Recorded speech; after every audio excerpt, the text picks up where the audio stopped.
meu nome é Arthur, sou pastor da Congregação Batista em Tabuleiro. Nós estamos aqui para mais um vídeo onde nós vamos estar falando sobre a nossa lição da Escola Bíblica Dominical.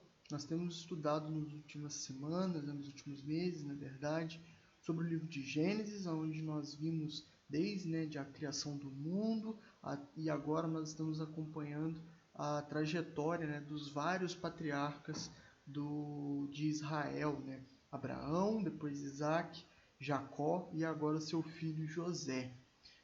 E a gente tem acompanhado a história de José. Ele foi vendido pelos seus irmãos por uma inveja, por motivos de briga entre eles, e ele é mandado então para o Egito.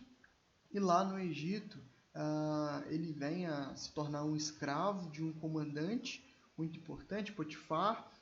Se torna alguém muito bem, um escravo bastante estimado por Potifar, e ele coloca ele como seu mordomo.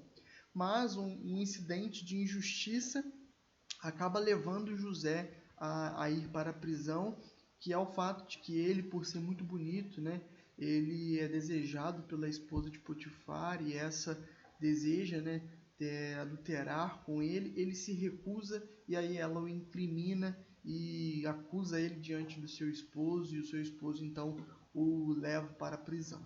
E aí a gente vê já José na prisão, e lá a gente viu que ele se tornou alguém também bastante empenhado, e ele se tornou uma espécie de um gerente da prisão, um agente carcerário que ficava responsável pelos demais presos.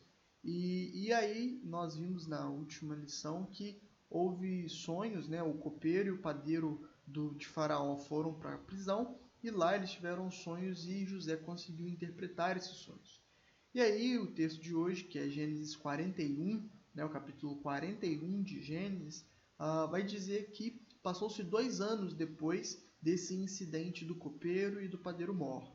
E aí depois desse incidente, 2 anos se passa, o Faraó, que é o governante maior do Egito, ele tem 2 sonhos, e ele não entende, ele não consegue compreender esses sonhos. Mas aqui a gente precisa pensar em algumas coisas. Primeiro, os sonhos eram situações muito importantes, eles tinham um valor muito diferente do que a maioria de nós dá para os sonhos hoje. Os sonhos naquela época eles eram muito vistos como algo divino, algo que envolvia o sobrenatural, e mais ainda o fato do faraó sonhar, porque o faraó ele é uma figura divina. O faraó ele governa porque ele é o filho de Ra, ele é uma espécie de um deus mesmo, alguém divino. Ele é a referência divina dos deuses do panteão egípcio na Terra. Então ele tem um aspecto que faz com que ele não seja um mero humano. Então quando ele tem sonhos e ele não consegue entender, apesar de toda essa divindade, isso tem um peso muito grande. E isso mostra, na verdade, a humanidade de Faraó e não a sua divindade. E além disso, a figura do Faraó como alguém que não consegue compreender o que ele mesmo pensou, e já que os sonhos eles têm algo de divino, significa então que o Faraó não está entendendo os deuses. Então isso tem um peso grande aqui, e é por isso que as pessoas podem pensar assim, mas José, nesse capítulo, ele apenas interpreta um sonho. Não, ele faz muito mais do que isso. Ele está aqui fazendo algo que o próprio Deus egípcio não conseguiu fazer. Os deuses egípcios não conseguiram fazer.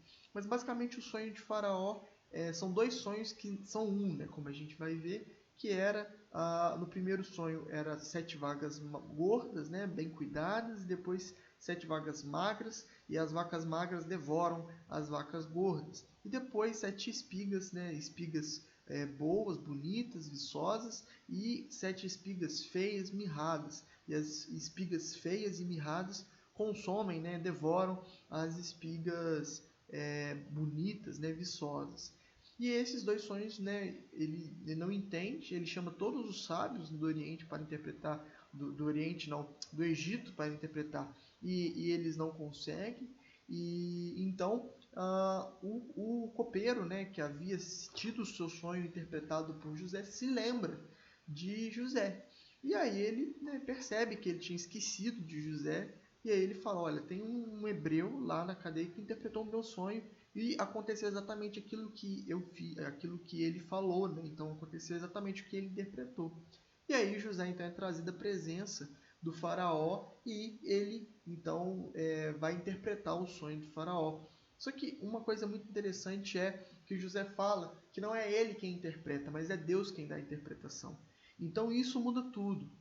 Quando José fala, olha, não sou eu quem dá a interpretação, mas Deus, o meu Deus, ele está dizendo que o Deus de Israel é maior que o Deus dos egípcios, né? Que é maior que a figura divina de Faraó e ele é maior que todos os deuses do Egito.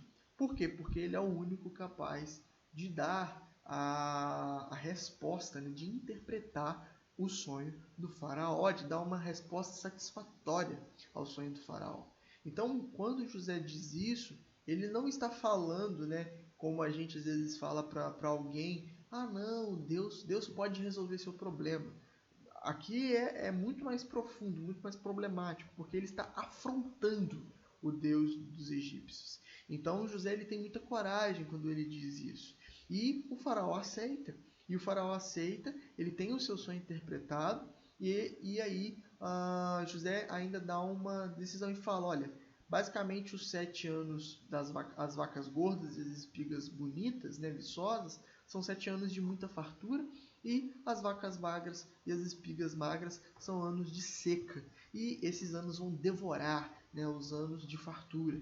Então, Deus está dizendo para você, faraó, o que vai acontecer. E aí José dá a ele um conselho, né? E ele fala, olha, se eu fosse você, eu colocaria alguém muito sábio sobre o seu reino e recolheria 1/5 de toda a produção dos 7 anos de fartura. E durante esses 7 anos você iria acumular muito alimento para que nos 7 anos, né, de seca você tivesse o que comer, né? Você não passaria fome, por quê? Porque está estocado a sua comida. E coloque isso em celeiros para que essa comida não estrague e você consiga sustentá-lo. E aí o faraó e os oficiais falam, olha, eu acho que você é a melhor pessoa, pois já, afinal você interpretou o sonho e aí você ainda deu o conselho de como solucionar, como lidar com essa situação. Isso é muito interessante. Essa situação nos mostra uma coisa muito importante, Deus, ele fez, né, o milagre de Deus não foi resolver o problema da fome. Não foi. Deus, ele simplesmente falou, eu vou dar 7 anos de vacas gordas e 7 anos de vacas magras. Né? Agora, o que vocês vão fazer com isso? E aí José, ele tem a sabedoria para interpretar, é algo que vem de Deus, mas também a sabedoria para administrar durante aquilo que Deus vai fazer. Né? Ou seja, Deus nem sempre ele vai resolver o problema por nós, mas na verdade ele nos vai dar sabedoria para lidar com a vida, com as situações da vida. Então o que ele faz com José é exatamente isso.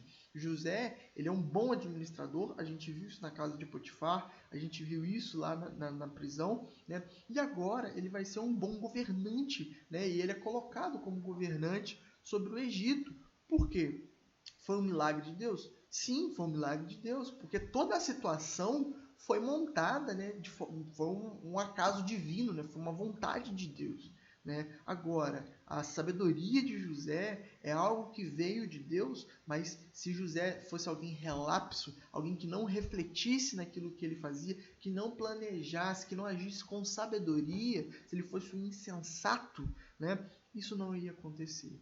Ou seja, Deus faz a parte dele, mas José também fez, que foi de ser alguém sábio, alguém que lidou, né, com aquela situação com inteligência, ele pensou. né? Existem pessoas que não pensam quando agem, elas não refletem nas consequências das suas ações, elas não trabalham aquilo que têm, né? Pessoas, por exemplo, que ganham muito dinheiro, mas estão endividadas. Pessoas, talvez, que têm, né, tempo com os filhos, têm ali a sua família, mas não valorizam o tempo com ela, e o tempo que tem com a sua família somente brigam com ela. Essas pessoas, elas não sabem administrar aquilo que têm. E aí elas, Deus, resolve o meu problema, sendo que é um problema que elas conseguiriam resolver. Sendo que talvez fosse uma atitude diferente delas diante, né, daquela situação. Se você briga com a sua família, peça perdão, mude, fale com eles que você quer mudar, diga que naquilo que você pode mudar diante deles, como que você vai gerar menos atrito com eles.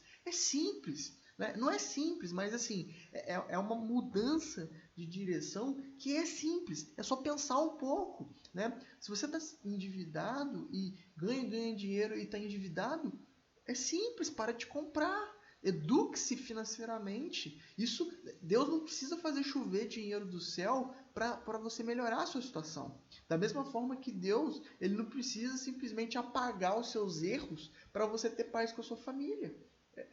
O perdão que você tem que pedir, é você que tem que pedir, não é Deus. Né? O não gastar e o administrar bem os seus recursos é algo que você tem que fazer e não Deus. Né? Então isso mostra como que Deus, ele nos ajuda a lidar com a vida, e as bênçãos de Deus, elas nos capacitam mais do que resolvem os nossos problemas. Né? Existem momentos que sim, somente Deus poderá agir, mas existem outros momentos que Deus nos capacita a agir. Nós precisamos ter esse discernimento. Né? Muitas pessoas, elas nem tentam pedir a direção de Deus para elas agirem. Elas simplesmente agem sem a ajuda de Deus, ou querem que Deus haja por elas. Né? E o que a gente está vendo aqui, na verdade, é diferente disso. É você agir com Deus, e quando você não consegue agir com Deus, Deus agir por você.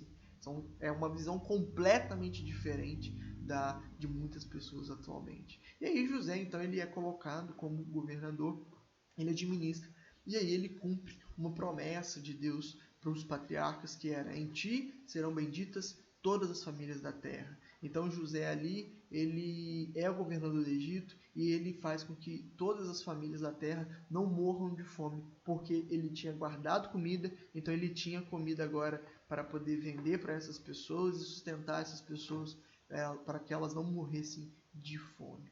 Então, a gente tem aí um grande exemplo de uma grande sabedoria e uma virada, né, na vida de José. E o mais interessante, a virada na vida de José, como eu disse, ela não foi apenas para abençoar a vida de José, ela foi para abençoar todo o Egito, e foi para abençoar todas as pessoas, todos os povos vizinhos ali foram abençoados por causa da inteligência e, é claro, né, da graça de Deus sobre a vida de José. Deus usou José para abençoar muitas pessoas. E muitas vezes nós pedimos que Deus mude a nossa vida, mas apenas que mude a nossa vida para nos abençoar. A vida de José foi mudada, ela foi abençoada, mas para ele abençoar, ele ser bênção para várias pessoas. E aí eu sempre lembro disso. A vida, né, a nossa vida, ela não é um fim em si mesmo. Deus não nos abençoa para que somente nós sejamos abençoados. Ele nos abençoa para que a gente possa abençoar outros. Né? A bênção de Deus nunca pode ficar conosco. Ela tem que ser uma bênção para todos, porque Deus é bondoso e nós precisamos ser bondosos. Deus é misericordioso e nós precisamos ser misericordiosos. Então é isso. Que Deus abençoe sua vida. Espero que o capítulo 41 de Gênesis possa, né, ser uma lição muito preciosa na sua vida, e que você também seja a bênção aonde você está. Deus capacitando você, te dando sabedoria para você glorificar o nome dele e abençoar as pessoas que estão ao seu redor. É isso. Fique com Deus.